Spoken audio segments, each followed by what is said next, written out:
अच्छे दोस्त थे। अब उन दोनों को एक ही कंपनी में जॉब मिल गई। शहर में जाकर उन्होंने किराए पर एक घर लिया।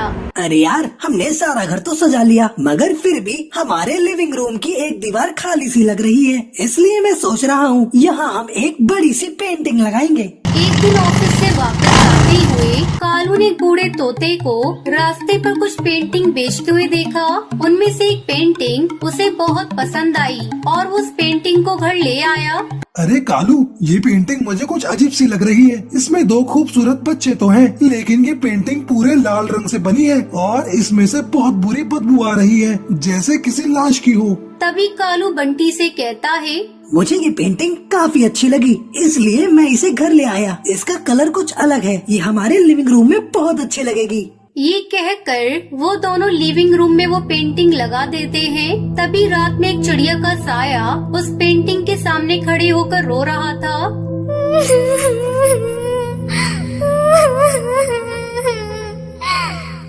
कालू की नींद खुल जाती है और वो पेंटिंग के सामने भूतिया चिड़िया की आत्मा को देखकर डर गया।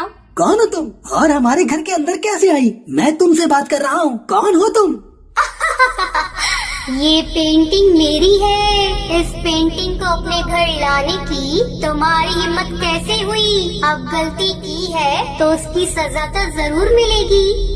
ये कहकर वो कालू कौवे को मारने लगती है। तभी कालू कौवा चीखने लगता है।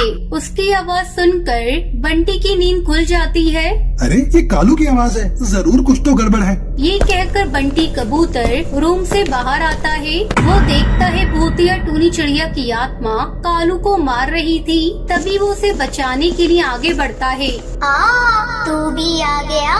आज तुझे भी मारकर अपना बदला पूरा करूँगी।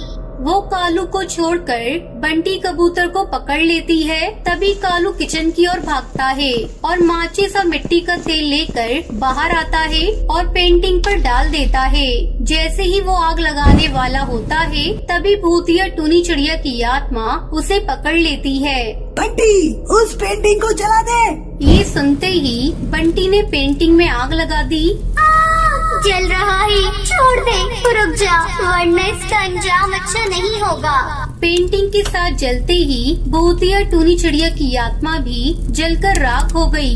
अरे कालू, तुझे कैसे पता? उस पेंटिंग को जलाते ही वो भूतिया चिड़िया भी जलकर राख हो जाएगी। जब मैंने उस पेंटिंग को पहली बार देखा तो उसमें उन बच्चों के अलावा कोई और भी था, मगर ऐसा लग रहा था कि किसी ने उस पेंटिंग के साथ छेड़छाड़ की है और वो चिड़िया भी उस पेंटिंग को ही देखे जा रही थी। और तब उस पेंटिंग में उन बच्चों के पीछे उसकी तस्वीर साफ नजर आ रही थी। इसलिए मुझे लगा कि ये दोनों जुड़े हुए हैं। इस वजह से मैंने उस पेंटिंग को जलाने को कहा। अगले दिन कालू और बंटी कबूतर सड़क पर पेंटिंग बेचने वाले बूढ़े हरी तोता के पास जाकर उस पेंटिंग के बारे में पूछते हैं।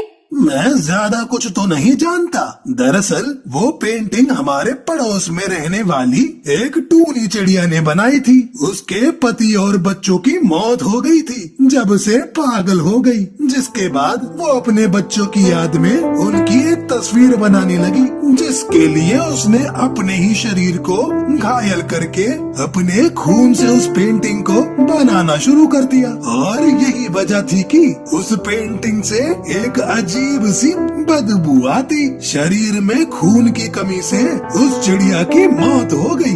एक दिन जब उस घर के मालिक ने वो घर खाली किया तो वो खूनी पेंटिंग उसने रास्ते पर फेंक दी। मेरा भी इस दुनिया में कोई नहीं था। मैं पेंटिंग बेचकर अपना गुजारा करता था, तो मैंने उस पेंटिंग में से उस भूतिया चिड़िया का चेहरा हटाकर साफ कर दिया और पॉलिश करके तुम्हें बेच दी।